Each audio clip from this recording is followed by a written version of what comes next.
FSHD is considered a slow death.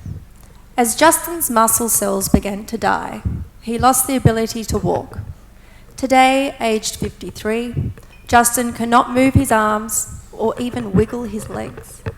He's confined to a wheelchair that is worn and old. A few months ago, Justin's muscles in his throat deteriorated to the point he could no longer swallow. The muscles around his voice box weakened, affecting his voice. His deterioration left him unable to eat or drink, and as a result, recently required surgery to insert a tube in his stomach in order to survive. Justin now relies on a suction machine to remove the mucus that fills his lungs and has recently suffered respite failure, which saw him be admitted to hospital where he has lived for the past 7 months and still remains. Justin is very excited. He has been granted a hall pass from hospital tonight. With 3 near-death experiences, surviving a 5-hour coma, it truly is a miracle that Justin's here with us.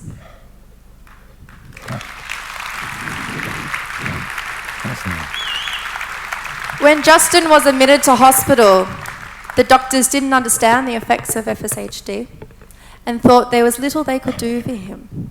They encouraged Justin to let go. But that wasn't acceptable to Justin. He wasn't going to let his FSHD end his life. This is what Justin lives by. They are his words that inspire him to keep fighting. Justin's story is more than survival. He has an incredible philosophy on life, which he is here to share with you tonight. Please welcome this inspiring man, Justin Reid.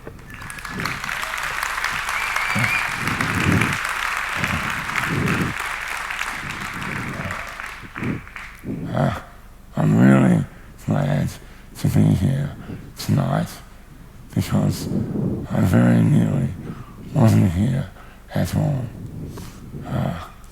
Anyway, on November the 14th last year, I arrived at the ICU of Prince of Wales Hospital and was told by the doctors I had days to live. I said my goodbyes to family and friends and prepared to die. Obviously, I didn't die, much to the doctor's surprise. When I think about it, there were 3 reasons I fought to live. Number 1, my family and friends. They need me around to sort out their dramas. Number 2, I have some unfinished business with this foundation. I want to be there when we announce a treatment and eventually a cure for FSHD.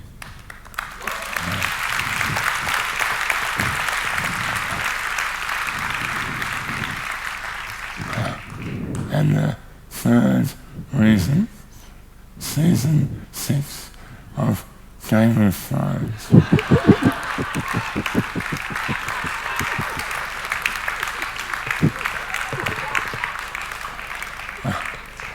I have to know what happens. Anyway, I'm here tonight and it's my time to shine.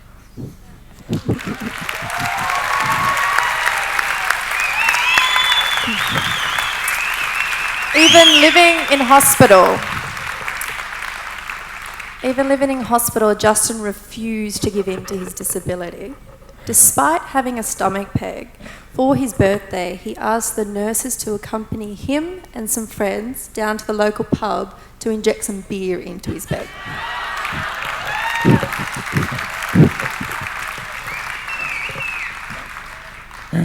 It was my birthday, You know, I'm Australian.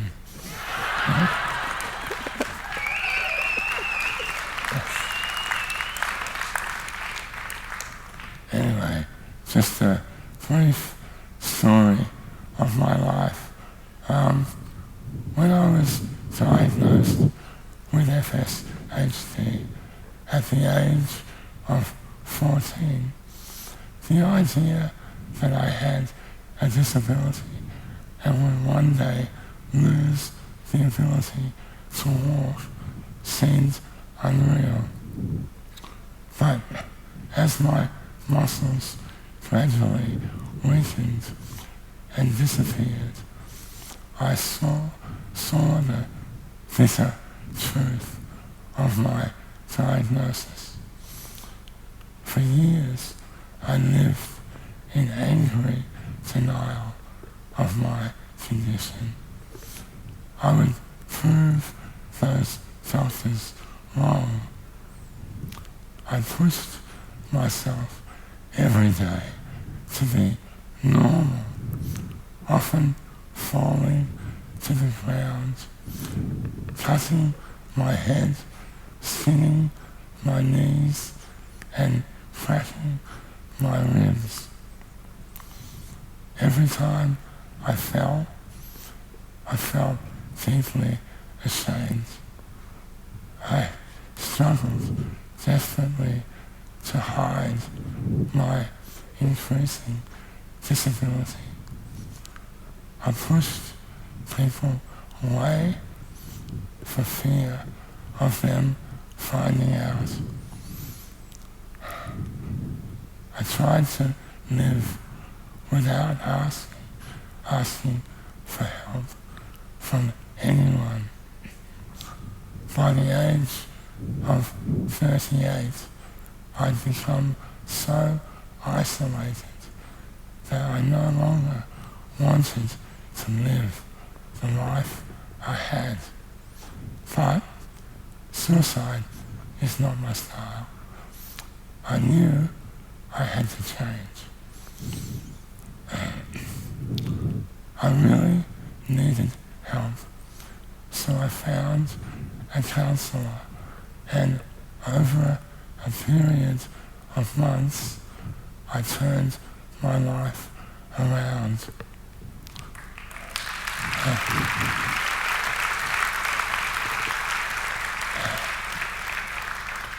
Thank you. I began to see my FSHD differently. I realized that hating my FSHD meant being separated from a part of myself. By accepting my FSHD as a valid part of myself, I began the journey of becoming whole again. I now regard my FSHD as a teacher of very hard lessons. I learned that asking for help is a way of connecting with people. I learned that caring for and loving myself allowed me to truly love others. I started to live with an open heart. The hardest lesson I learned was to accept what is. I say these 3 words to myself often, especially when life is hard.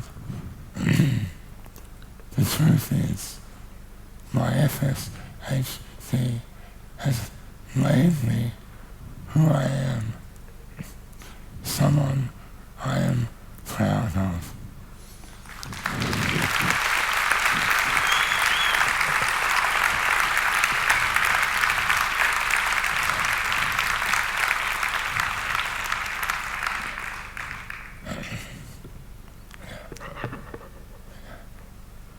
I think it's your mind.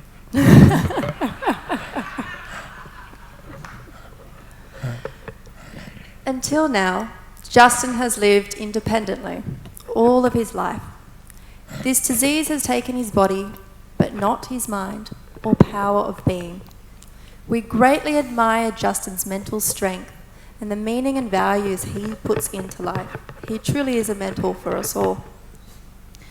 Despite his hope and outlook on life, unfortunately, Justin is not only a prisoner of his body, he is imprisoned in the dysfunctional medical system that many, many people with a disability experience.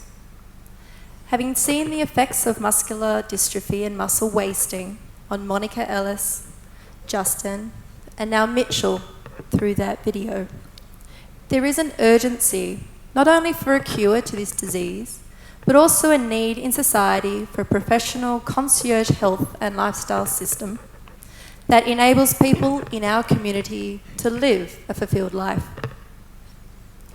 Whilst this foundation's main charter is to fund medical research for FSHD, outside of this and on a personal level, Bill has supported Moss Home Care to help people in our community like Justin and others to help them live through personal ambitions.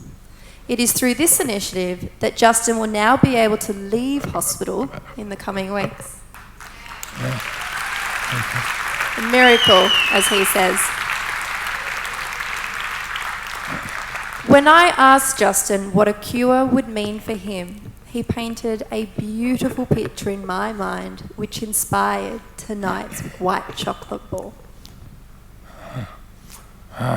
Before I tell that story, I'd just like to say a huge thank you to the Moss family.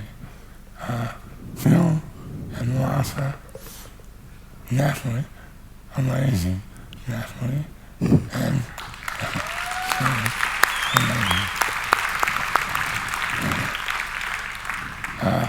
Stephen and Denise.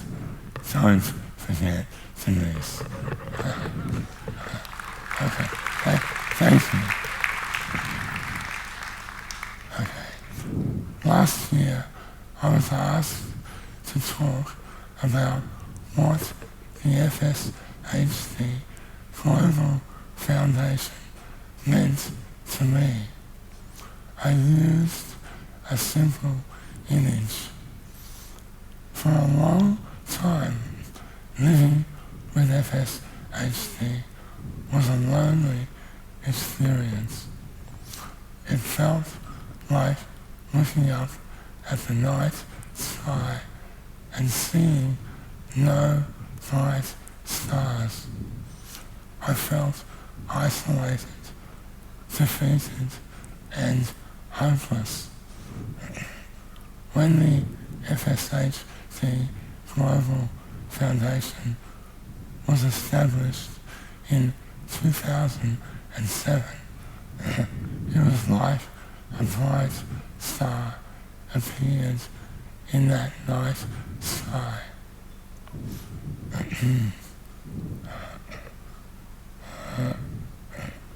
Next page. It gave me a sense of purpose, something to have faith in, and above all, it gave me hope.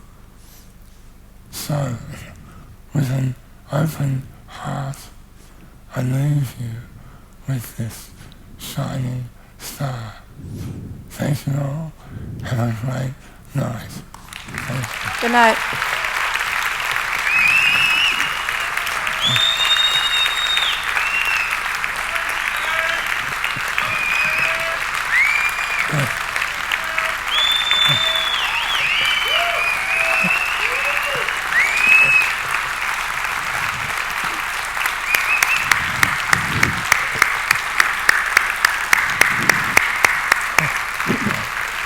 Thank you. Yeah.